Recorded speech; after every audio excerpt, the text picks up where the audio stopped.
Welcome to our channel. What you're about to witness is the inside story of Operation Blackout Protocol, one of the most controversial FBI and SWAT raid operations ever conducted on American soil. This wasn't a drug house. This wasn't a terrorist cell. This was a fortified embassy compound protected by international law, and what federal agents discovered inside would trigger a diplomatic crisis that still reverberates today. For 5 years, Ambassador Dimitri Kozlov operated behind a shield of diplomatic immunity, believing he was untouchable. He was wrong. And on a winter morning, at 5:47 a.m., that illusion shattered in less than 3 minutes. This is the story of how the FBI and SWAT raid that changed everything. It started with a shipping anomaly that most investigators would have missed. ICE Special Agent Elena Rodriguez was reviewing cargo manifests at the port of Newark when she noticed an irregularity in weight distribution data. A diplomatic container from Eastern Europe showed 4,200 pounds, significantly heavier than the declared historical documents and art supplies. Rodriguez had 11 years of experience analyzing smuggling patterns. She knew the signature of hidden contraband. But diplomatic shipments were legally off-limits. Her hands were tied by international treaties that made these containers untouchable. Still, she documented everything. Container ID numbers, arrival timestamps, the vessel's port of origin. She filed an intelligence report that would normally disappear into a database somewhere in Washington. But this time, someone was watching. An FBI analyst working in the Transnational Organized Crime Unit had been quietly building a profile on someone for 18 months. That someone was Ambassador Dimitri Kozlov, the official envoy from a small nation with documented ties to Russian intelligence networks and Chinese state-owned enterprises. On paper, Kozlov maintained the perfect diplomatic image. He attended White House functions, spoke at international forums, and hosted cultural exchange programs. Behind that facade, federal investigators suspected something far darker. Now let me ask you, have you ever wondered how much illegal activity actually moves through diplomatic channels? The answer might shock you. Drop your thoughts below. The FBI and SWAT raid planning began not with action, but with patience. A joint task force was established, pulling personnel from the FBI, ICE, DA, Customs and Border Protection, and the ATF. Their mission was to map Kozlov's network without triggering his awareness. For 7 months, they worked in silence. Financial analysts traced wire transfers through 23 shell corporations registered across the Cayman Islands, Luxembourg, and Dubai. Surveillance teams tracked vehicles departing the embassy compound. Signals intelligence units monitored encrypted communications bouncing through servers in 3 continents. The pattern that emerged was massive in scope. Over 4 years, Kozlov's operation had facilitated 67 suspicious diplomatic shipments that avoided all inspection protocols. The combined weight exceeded 140 tons, far beyond anything legitimate diplomatic activity would require. Financial trails revealed even more. Accounts connected to Kozlov showed movements totaling $890 million. The money flowed through a sophisticated network designed to obscure origins and destinations. Luxury properties were purchased under corporate names. Vehicles were registered to non-existent businesses. Private security firms with no verifiable clients received regular payments. But the investigation needed something more than patterns and financial data. It needed human testimony.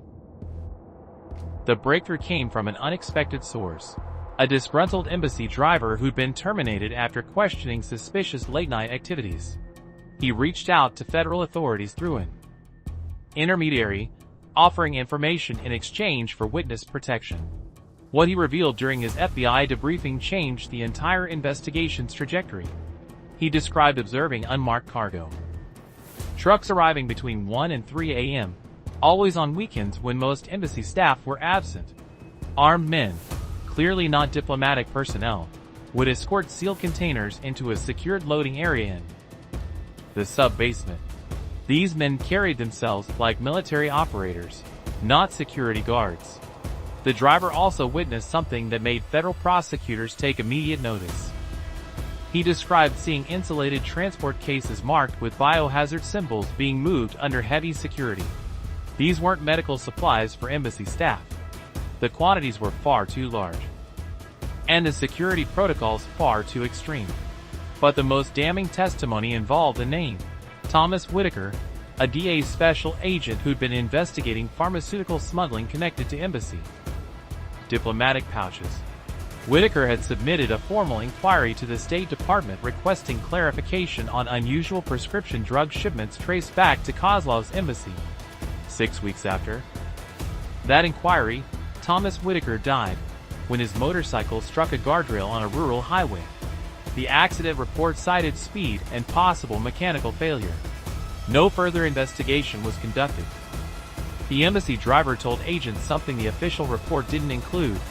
3 days before Whitaker's death, he'd overheard Kozlov's security chief making a phone call in Russian, discussing eliminating a persistent problem and ensuring it looked like driver error.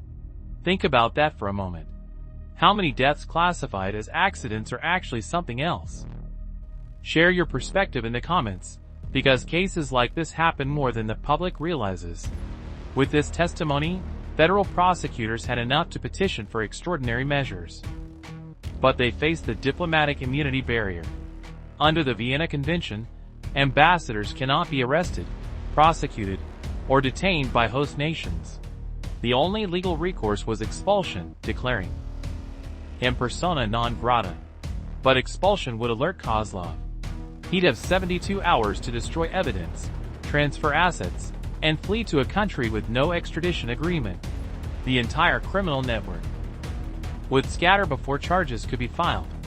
The Justice Department proposed an unprecedented solution: strip his immunity, first through executive authority, then execute an FBI and SWAT raid before he could respond. A classified briefing was convened at an undisclosed secure facility. Present were senior officials from multiple agencies: FBI Director, ICE Deputy Director, Attorney General, National Security Advisor, and State Department Legal Counsel. The evidence presentation took 90 minutes. Screen after screen displayed financial transfers, intercepted communications, surveillance footage, and witness testimony. The case was overwhelming. Kozlov had transformed his embassy into an operational hub for international trafficking, weapons smuggling, and potentially murder. The final decision required presidential authorization. That approval came at 2:34 a.m. on a Saturday morning. The United States would invoke sovereign authority to revoke diplomatic immunity based on credible evidence of serious criminal activity constituting a national security threat. The State Department transmitted formal notification to Kozlov's government at 8 a.m. Under diplomatic protocol, they had 96 hours to respond. The FBI and SWAT raid would launch in 68 hours. At 5:47 a.m. on Tuesday morning, 6 black SUVs rolled through the pre-dawn darkness toward the embassy compound. FBI hostage rescue team operators occupied the lead vehicles. SWAT units from multiple jurisdictions provided additional tactical support. ICE agents positioned at strategic points around the perimeter, ready to intercept anyone attempting escape. Marine Corps security units established an outer cordon. Federal property extended 200 yards from the embassy walls, and that space was now completely locked down. The tactical plan was precise. Primary entry through the main entrance. Secondary teams positioned at service doors and vehicle gates. Snipers on elevated positions covering all windows. Communications blackout to prevent warnings from reaching anyone inside. At 5:47 a.m. exactly, the breach began. Shaped explosive charges detonated simultaneously at 3 entry points. The concussive blasts echoed across the neighborhood. FBI and SWAT raid teams surged through the smoke, weapons raised, commands shouted, flashlights cutting through the darkness. The first 4 fell within 60 seconds. Embassy staff were shocked awake, ordered to the ground. Hands visible. Diplomatic personnel shouted protests in multiple languages. None of it mattered. The operation was authorized at the highest levels. Resistance came from the second floor. For private military contractors, armed with automatic weapons, had barricaded themselves in a communications room.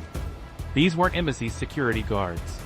They were foreign mercenaries, each carrying passports from different nations. The standoff lasted 50 seconds. FBI negotiators attempted to establish dialogue. The contractors responded with gunfire. SWAT teams returned fire with controlled, precise shots. When the smoke cleared, 3 contractors were wounded and in custody. The 4 surrendered. All 4 carried encrypted satellite phones. All 4 had extensive military backgrounds from former Soviet states. None were officially registered as embassy employees. Agents pushed deeper into the compound, clearing each room with methodical efficiency. Diplomatic staff were separated and documented. Personal quarters were searched. Offices were photographed and inventoried. Then they reached the sub-basement. The restricted area described by the informant was protected by a reinforced steel door with electronic locking mechanisms. Explosive breaching was required. The blast reverberated through the building's foundation. What lay beyond that door justified every legal risk the FBI and SWAT raid had taken. A fully equipped production facility for processing narcotics, industrial pressing equipment, chemical analysis instruments, ventilation systems designed to contain toxic fumes.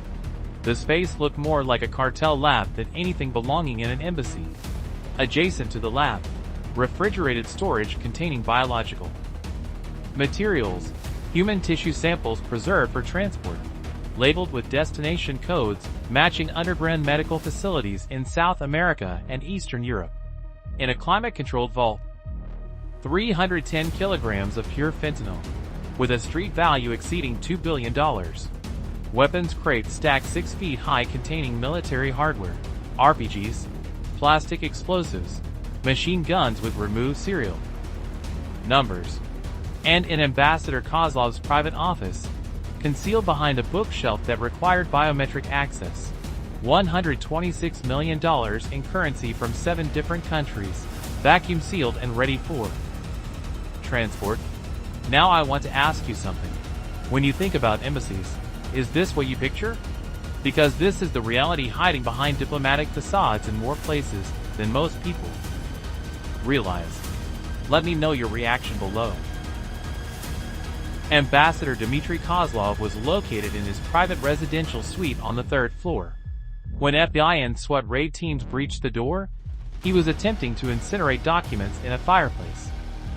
The building's fire suppression system activated before substantial damage occurred. He immediately began shouting in English and Russian, demanding to speak with his government's foreign minister. He cited the Vienna Convention. He threatened lawsuits and international sanctions. The FBI agent in charge delivered a simple response. Your diplomatic immunity was revoked 68 hours ago. You are under arrest for federal crimes. Kozlov's expression shifted from outrage to disbelief to fear in the span of 3 seconds. For 5 years, he'd operated believing himself beyond American law. In that moment, he realized the protection was gone. Federal agents placed him in restraints and escorted him through the embassy he controlled as a criminal fortress. News cameras positioned outside captured the moment. A man who'd hidden behind diplomatic privilege for years, now walking out in handcuffs as dawn broke over the Capitol. The footage went global before the sun fully rose. The FBI and SWAT raid resulted in 214 arrests across 11 countries as the international network collapsed. Federal agencies seized 9 tons of narcotics, military-grade weapons, $475 million in liquid assets, and evidence implicating officials in 22 nations. Thomas Whitaker's death was reclassified as homicide. 4 individuals connected to Kozlov's security operation were indicted for murder conspiracy. Forensic analysis confirmed his motorcycle's brake system had been sabotaged. Ambassador Dimitri Kozlov faced 41 federal charges, drug trafficking, weapons smuggling, conspiracy to commit murder, money laundering, operating as an unregistered foreign agent, and human tissue trafficking. His trial is scheduled to become one of the most significant prosecutions of a foreign official in American legal history. But beyond the arrests and indictments, this FBI and SWAT raid established a precedent. Diplomatic immunity cannot shield those who weaponize their status to commit serious crimes against the host nation. So here's my question for you. Should any foreign official be truly untouchable under international law? Or are their crimes serious enough to justify what happened here? I want to hear your perspective. Drop your thoughts in the comments below. If you found this story as compelling as we did researching it, make sure you're subscribed to our channel. We bring you operations and investigations that never make mainstream headlines. Stories about the real work happening behind closed doors to protect national security. Hit that subscribe button and notification bell so you don't miss our next investigation. Thanks for watching. Stay informed, stay critical, and remember, the truth is always more complex than the headlines.